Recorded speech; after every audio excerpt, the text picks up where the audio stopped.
Subscribe कीजिए ध्येय IAS channel को और बेल आइकन को दबाइए लेटेस्ट वीडियो सबसे पहले देखने के लिए।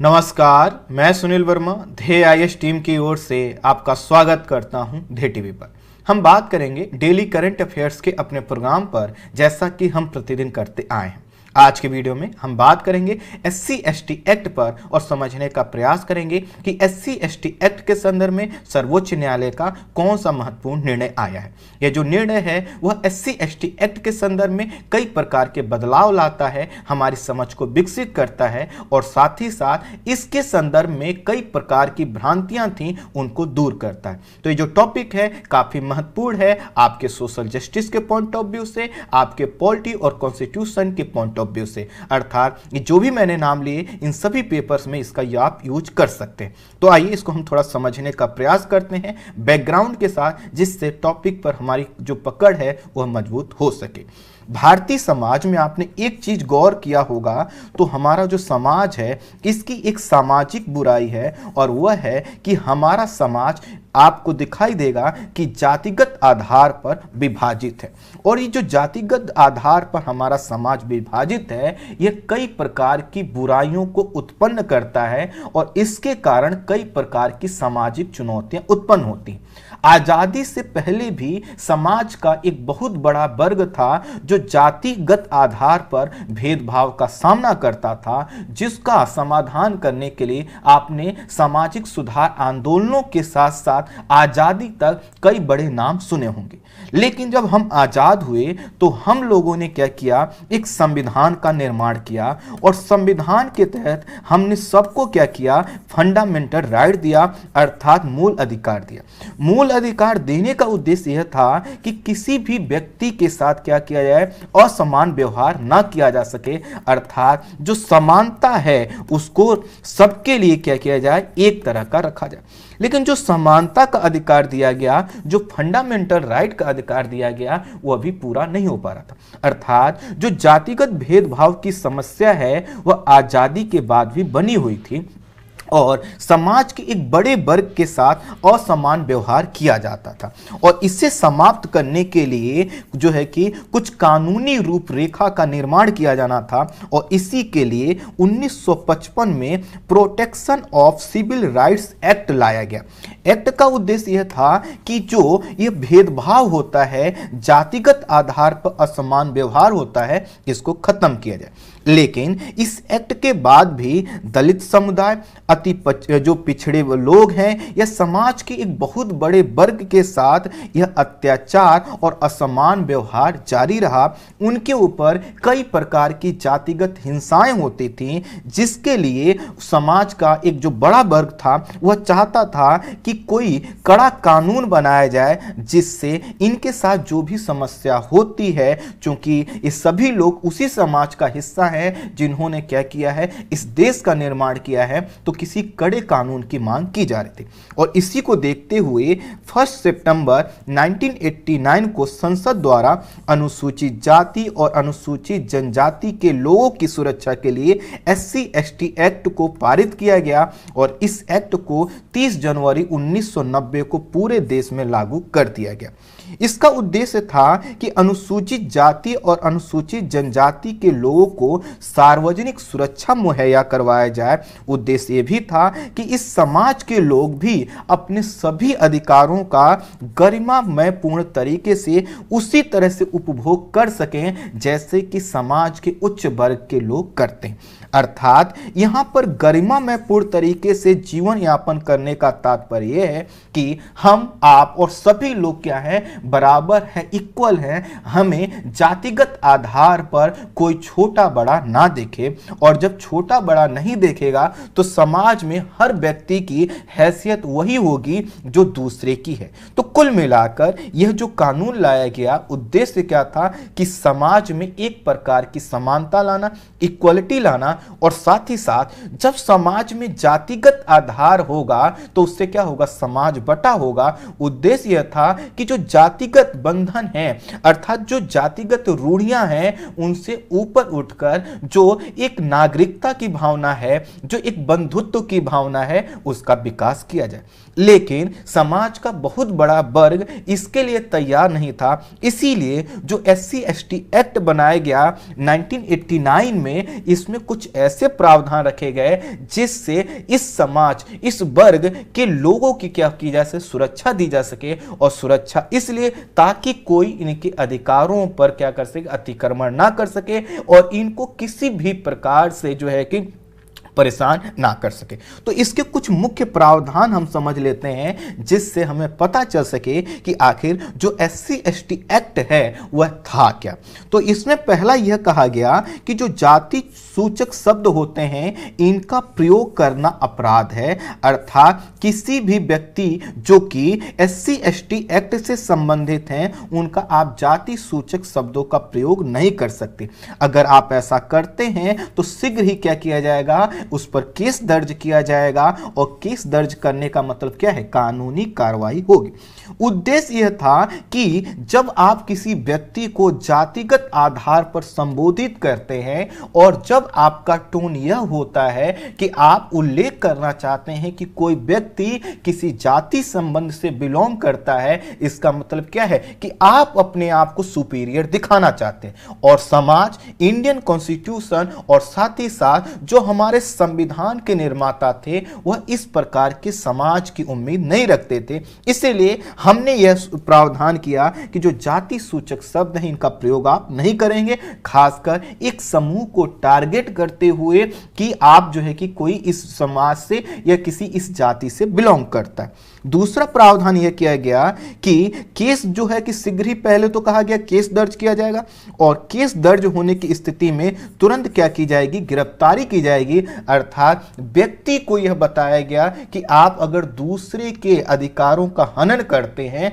तो इसका मतलब क्या है, आपने कानूनी अपराध किया है और आपको तुरंत गिरफ्तार किया जाएगा। आपको इधर उधर जो है कि कहीं भागने नहीं दिया जाए। तुरंत गिरफ्तारी का प्रावधान इसलिए किया गया, कई प्रकार के अपराधों में आपने देखा होगा कि पहले एक अनुमति लेनी होती है और उस प्रोसेस में क्या होता है, कई बार विलंब हो जाता है। तो चूंकि समाज में कुछ हमें कड़े संदेश देने हैं इसलिए तुरंत गिरफ्तारी का प्रावधान रखा गया। आगे यह कहा गया कि इस एक्ट से संबंधित मामलों की जांच जो की जाएगी वह इंस्पेक्टर रैंक के पुलिस अधिकारी के द्वारा की जाएगी। इंस्पेक्टर रैंक के पुलिस अधिकारी से इसलिए जांच करवाई जाएगी ताकि वह मामले की गंभीरता समझ सके और साथ ही साथ जो इंस्पेक्टर रैंक के अधिकारी होते हैं सामान्यतः सभी थानों में होते हैं, इसलिए किसी खास अधिकारी की जरूरत नहीं बताई गई और यह कहा गया कि इंस्पेक्टर रैंक के अधिकारी हर जगह मौजूद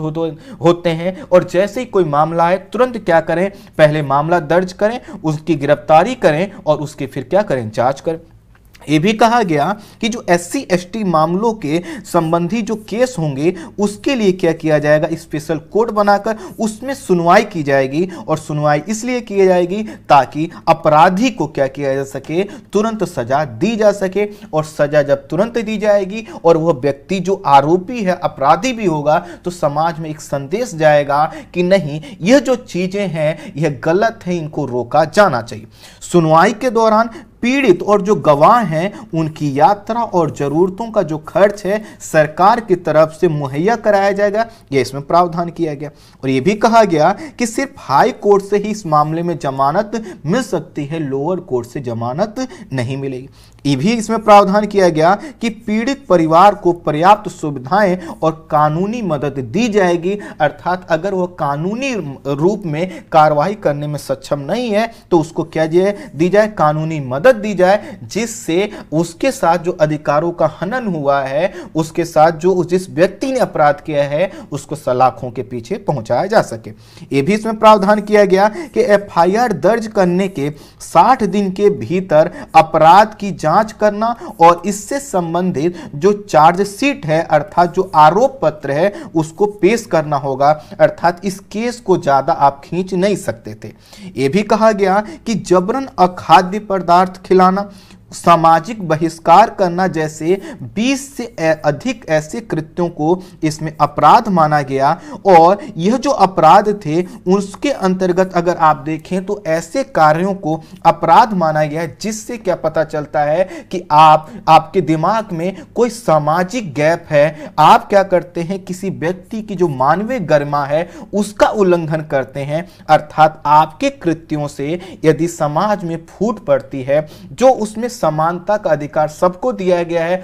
उसका कहीं ना कहीं खलल पड़ता है, या किसी व्यक्ति के जो मानवीय गरिमा है, उसका जो सम्मान है, उसकी जो सामाजिक प्रतिष्ठा है, अगर उसको ठेस पहुंचती है तो ऐसे 20 से अधिक कृत्यों को इसमें शामिल किया गया। और इनसे संबंधित कोई व्यक्ति अगर कृत्य करता है तो उसको SC/ST एक्ट के तहत सजा का प्रावधान किया गया। कोई व्यक्ति SC/ST समुदाय के सदस्य से यदि व्यापार करने से इनकार करता है जातिगत आधार पर तो उसको क्या किया जाएगा, आर्थिक बहिष्कार माना जाएगा, और यह भी क्या होगा, दंडनीय अपराध होगा। यह भी कहा गया यदि कोई सरकारी अधिकारी जो है कि जानबूझकर इस अधिनियम के तहत उसको जो कर्तव्य दिए गए हैं उसका पालन नहीं करता है तो उसे भी क्या होगी, 6 माह से लेकर 1 साल तक की सजा हो सकती है। यह प्रावधान इसलिए किया गया, कई बार आपने देखा होगा कि समाज के जो संपन्न लोग होते हैं तथा कथित जो ऐसे लोग होते हैं जो अपने आप को समाज के ठेकेदार मानते हैं, उनका क्या होता है कि आपने देखा होगा कि वह यह मानकर चलते हैं कि अगर मामला कभी पुलिस के पास भी जाएगा तो वहां पर हमारे ही लोग बैठे हैं, हमारी मदद कर देंगे। इसीलिए कहा गया कि नहीं, अगर कोई पुलिस अधिकारी भी इस प्रकार के केसेस में लापरवाही करता है, FIR दर्ज नहीं करता या कार्रवाई नहीं करता तो उस पर भी क्या हो सकती, कार्रवाई होगी। और ये इसलिए किया गया ताकि पुलिस और प्रशासन क्या कर सके, इस एक्ट के जो प्रावधान हैं उनको सही से जमीनी स्तर पर लागू कर सके। इस एक्ट के तहत अपराध सिद्ध होने पर दोषी व्यक्ति को 6 माह से लेकर 5 साल तक की सजा का प्रावधान है। यदि इस अपराध जो है कि हत्या से संबंधित है या कोई ऐसा अपराध है जो बहुत क्रूरता पूर्वक किया गया है और उसमें व्यक्ति को अर्थात जो पीड़ित है उसको नुकसान हुआ है तो इसमें मृत्यु दंड की भी सजा का प्रावधान है। अर्थात कोई व्यक्ति अगर SC/ST समुदाय के किसी व्यक्ति की हत्या करता है तो उसमें क्या है, मृत्यु दंड तक की सजा का भी प्रावधान है। यह कानून जो है कि बहुत कठोरता और इसके दुरुपयोग की खबरें कई बार भी आती थी, लेकिन ध्यान रखना है जब भी हमने शब्द यूज किया दुरुपयोग की खबरें तो इसका मतलब नहीं कि तुरंत जनरलाइज कर दीजिए कि नहीं इसका तो दुरुपयोग होता। मैं आपको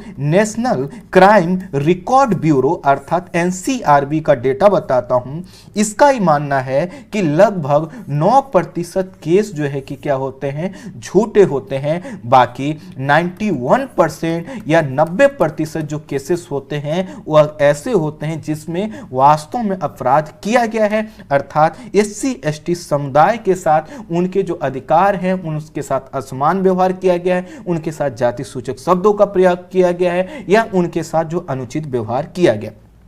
तो कुल मिलाकर दुरुपयोग की खबरें आपने सुना होगा ऐसी आती थी। इसी संदर्भ में एक बड़ा परिवर्तन आया जब SC/ST एक्ट के संदर्भ में एक मामले की सुनवाई करते हुए 20 मार्च 2018 को जो है कि सुप्रीम कोर्ट ने सुनवाई करते हुए कहा कि इस पर जो तुरंत गिरफ्तारी की जाती थी इस एक्ट के तहत उस पर सुप्रीम कोर्ट ने क्या कर दिया, रोक लगा दिया। अर्थात जो तुरंत गिरफ्तारी का प्रावधान था उसको निष्क्रिय कर दिया, शिथिल। साथ ही सुप्रीम कोर्ट ने शिकायत मिलने पर तुरंत जो FIR दर्ज करने का प्रावधान था उसको भी क्या कर दिया, रद्द कर दिया। अर्थात कहा कि तुरंत जो है कि मुकदमा जो दर्ज करने का जो प्रावधान है उसको शिथिल किया जाता है। कोर्ट ने कहा कि शिकायत मिलने की स्थिति में शुरुआती जो जांच है वह इंस्पेक्टर रैंक के अधिकारी से नहीं बल्कि DSP स्तर के अधिकारी से की जाएगी और साथ ही साथ यह जो जांच है 7 दिन में कंप्लीट की जाएगी।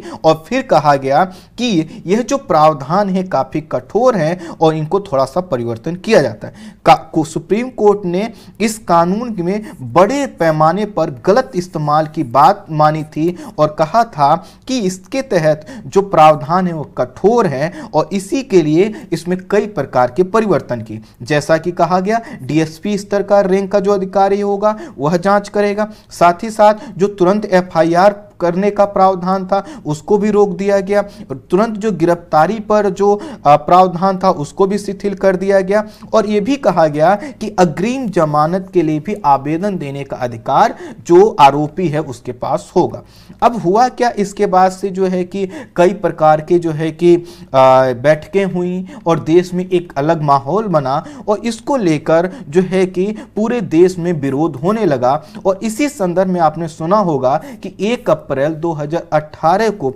देश भर में बंद बुलाया गया। कई जगह हिंसक घटनाएं हुई, सार्वजनिक संपत्ति को भी जो है कि नुकसान पहुंचाया गया। लेकिन इसमें एक चीज जो उभर कर आई वह यह है कि SC ST वर्ग की जो राजनीतिक जो चेतना है वह जागृत हो चुकी है और वह अपने अधिकारों में किसी प्रकार की कटौती नहीं होने देना चाहते। SC ST समुदाय ने यह मांग की सरकार इसे पुनः क्या करे, उसी रूप में सख्ती से लागू करवाए। अब ये कैसे हो सकता था, यह तभी हो सकता था जब क्या करे कि जो कोर्ट ने आदेश दिया है उस पर क्या करे, वह पुनर्विचार करके अपने आदेश को पलट दे। या फिर सरकार के पास एक और विकल्प था और यह था कि वह क्या करे, अध्यादेश लाकर उन कानूनों को फिर से क्या कर दे, इफेक्टिव कर दे। तो हुआ क्या कि देश भर में जब विरोध प्रदर्शन हुए तो केंद्र सरकार क्या हो गई, दबाव में आ गई और सरकार ने पहले से ही पुनर्विचार याचिका इसमें दाखिल कर रखे थे। और इन प्रावधानों के तहत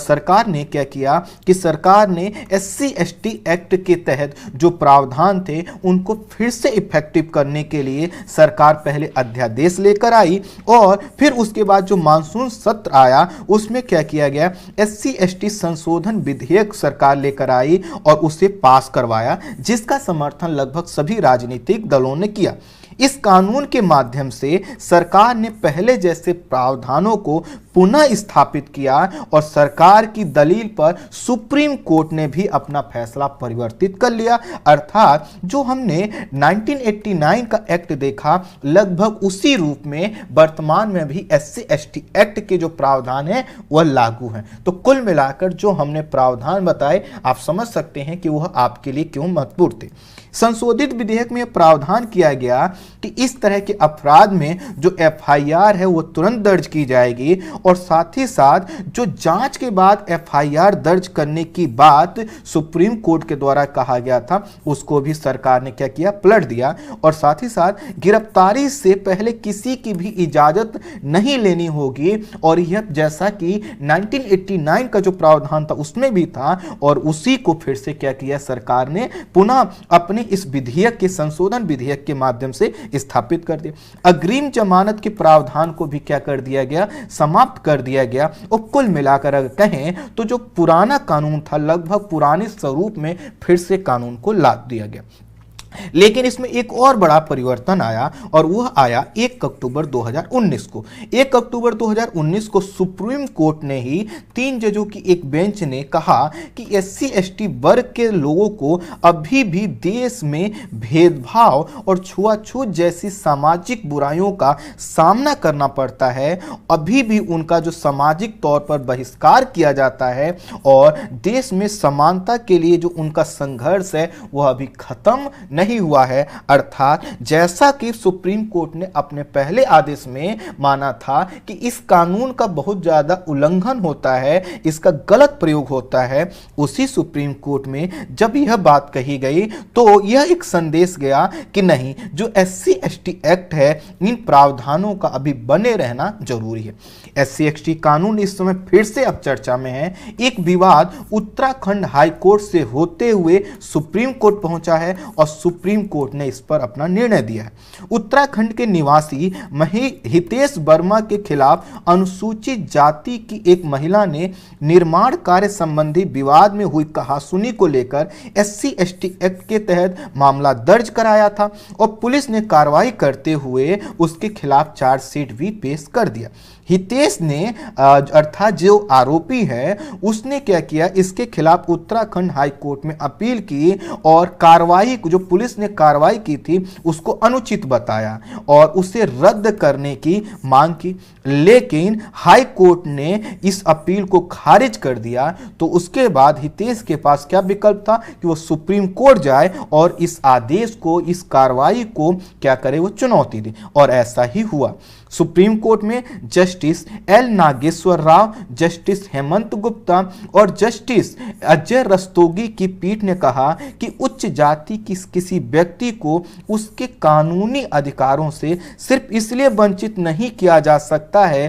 क्योंकि उस पर एससी एसटी समुदाय के किसी व्यक्ति ने आरोप लगाए। यहां पर ये जो लाइन है इसको थोड़ा ध्यान से समझने की जरूरत, अर्थात यहां पर एक व्यक्ति है जो आरोपी है और दूसरा जो महिला है वह क्या है, एससी एसटी समुदाय से। तो अब उनके ऊपर अर्थात जो व्यक्ति के ऊपर आरोप लगाया गया, तो सुप्रीम कोर्ट का यह कहना है कि किसी व्यक्ति के, कोई भी व्यक्ति हो किसी भी जाति से है, उसके भी कुछ कानूनी अधिकार हैं, भले ही वो आरोपी हो। तो यह कहा गया कि जो व्यक्ति के कानूनी अधिकार हैं उसको सिर्फ इस आधार पर वंचित नहीं किया जा सकता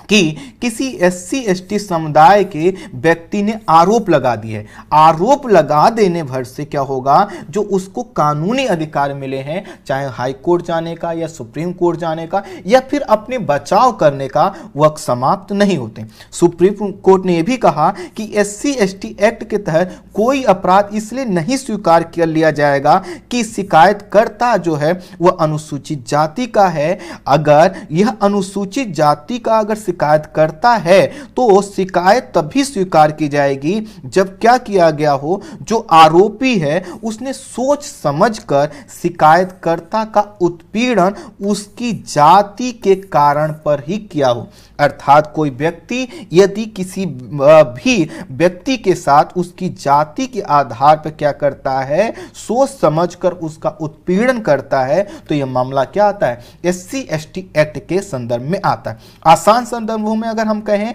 कि कोई व्यक्ति है, अगर वह एससी एसटी एक्ट से संबंधित है और कोई भी व्यक्ति अगर सोच समझकर या फिर यह समझते हुए कि वह जो कर रहा है उससे एससी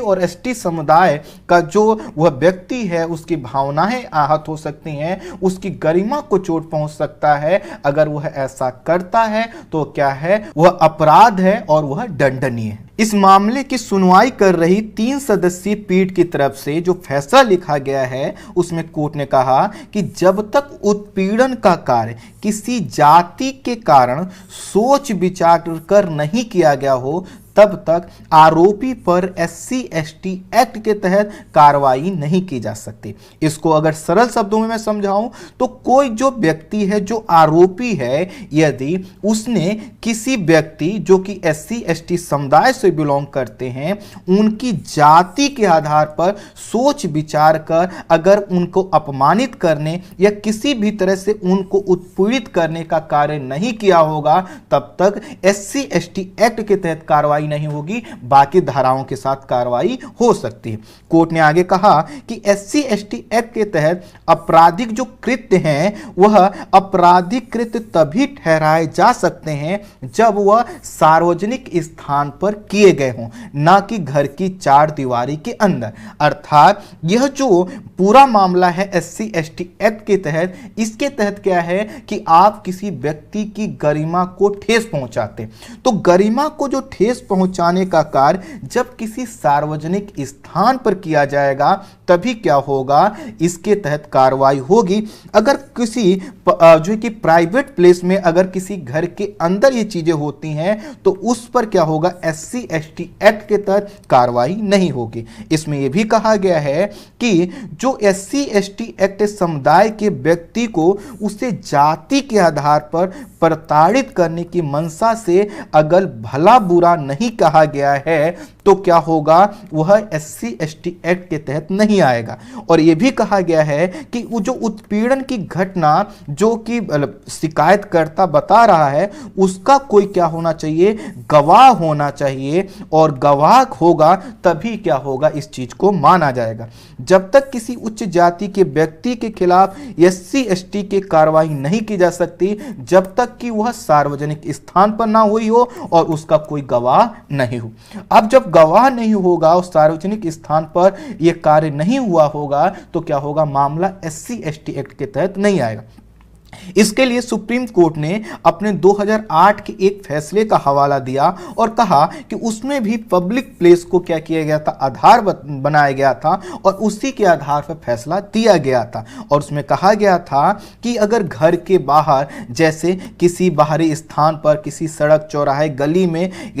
अगर किसी व्यक्ति को क्या किया जाता है, जातिवादी जो शब्द हैं, सूचक शब्द हैं, इनसे संबोधित किया जाता है, जिससे उस व्यक्ति की प्रतिष्ठा और गरिमा को सार्वजनिक तौर पर चोट पहुंचती है, तो यह मामला क्या होगा, SC/ST एक्ट के दायरे में आएगा, ना कि घर के अंदर हुआ मामला। सुप्रीम कोर्ट ने कहा कि जब तक उत्पीड़न का कार्य किसी जाति के कारण सोच विचार कर नहीं किया गया हो, तब तक SC/ST एक्ट के तहत यह मामला नहीं बनता है। सुप्रीम कोर्ट ने आगे यह भी कहा कि उच्च जाति की किसी व्यक्ति ने SC/ST समुदाय के किसी व्यक्ति को अगर गाली भी दी हो तो उस पर SC/ST एक्ट के तहत कार्रवाई नहीं की जा सकती। अगर उसने गाली जो है, हाँ इसमें ये जरूर है कि देखिए, अगर गाली दी है तो भी जरूरी नहीं है कि उसने क्या किया हो कि SC/ST समुदाय को जानबूझकर जाति के आधार पर उसको अपमानित करने का प्रयास किया।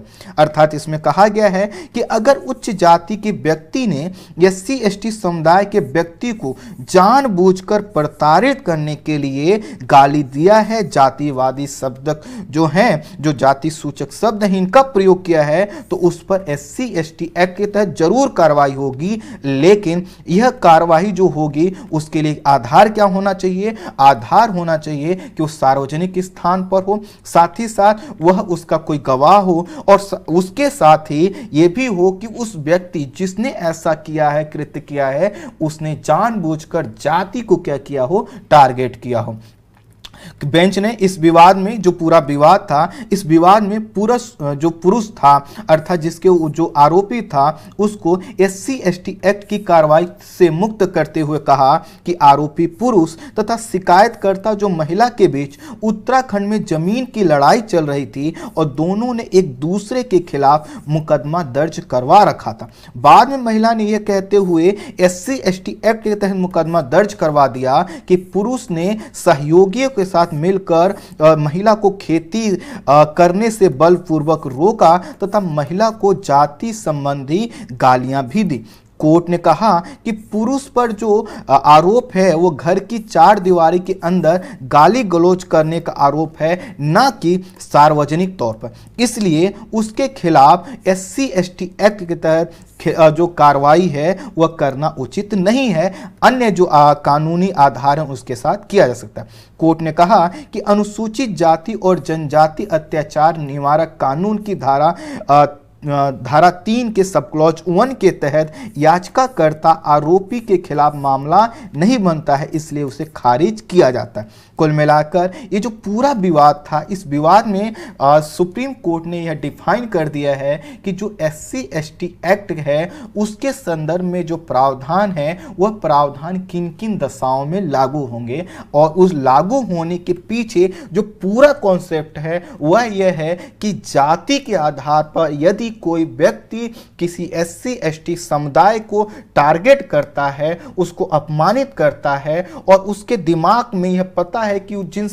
जाति सूचक शब्दों का प्रयोग कर रहा है उससे सामने वाले व्यक्ति की सामाजिक प्रतिष्ठा को ठेस पहुंचेगी, तो क्या होगा, वह अपराधी माना जाएगा। लेकिन यह जो पूरा कृत्य है अगर घर के अंदर होता है, कोई उसका गवाह नहीं है, और साथ ही साथ यह जो पूरा है कि अगर कोई व्यक्ति है, दो व्यक्तियों में कोई अगर बातचीत हो रही हो और उस व्यक्ति का उद्देश्य यह ना हो कि वह जाति के आधार पर किसी को अपमानित करना चाहता है, तो SC/ST एक्ट के तहत मामला नहीं बनेगा। अब इसके बाद हमने एक चीज समझ लिया कि अब आने वाले समय में जो SC और ST एक्ट के संदर्भ में जो केसेस होते हैं उन पर काफी व्यापक इसका असर पड़ेगा। व्यापक इसलिए असर पड़ेगा क्योंकि कई बार यही कठिन हो जाएगा कि आखिर इसको गवाह कहां से लाया जाए और ये जो पूरा घटनाक्रम हुआ है उसकी व्याख्या कैसे की जाए। हालांकि आने वाले समय में कोर्ट ही डिसाइड करेगा कि आखिर यह जो भी प्रावधान बनाए गए हैं वह कैसे और अच्छे तरीके से इफेक्टिव तरीके से लागू की जा सकते हैं। ये यहाँ थोड़ा सा NCRB एनसीआरबी का जो रिपोर्ट है इसके अनुसार थोड़ा सा कुछ आंकड़े देख लीजिए। जो आपका नेशनल क्राइम रिकॉर्ड ब्यूरो की रिपोर्ट है वह यह कहती है कि भारत में प्रत्येक 15 मिनट में किसी अनुसूचित जाति के व्यक्ति को के साथ जो है कि अपराध किया जाता है, अर्थात जो SC/ST एक्ट है उसके तहत अपराध किया जाता है। वर्ष 2007 से 2017 के बीच का एक जो दशक रहा है, इस बीच में लगभग जो SC/ST एक्ट से संबंधित केसेस हैं उसमें 66% की वृद्धि हुई है। एनसीआरबी के आंकड़ों के अनुसार इस संबंध में जो झूठे मामलों का प्रतिशत है लगभग वह 9% है और बाकी जो 91% जो केसेस होते हैं वह सही होते हैं। तो कुल मिलाकर यहां से एक चीज यह समझ में आ गया है कि आने वाले समय में जो इस प्रकार के केसेस लगा दिए जाते थे किसी व्यक्ति ने, कि तथाकथित किसी व्यक्ति ने क्या किया, ऐसे शब्दों का यूज किया था घर में आकर, और उसके आधार पर जो केसेस बनते थे वह रुकेंगे। और आने वाले समय में इसमें और भी कोई अपडेट होगा तो मैं जरूर बताऊंगा। आज की वीडियो में इतना ही। Thank you so much.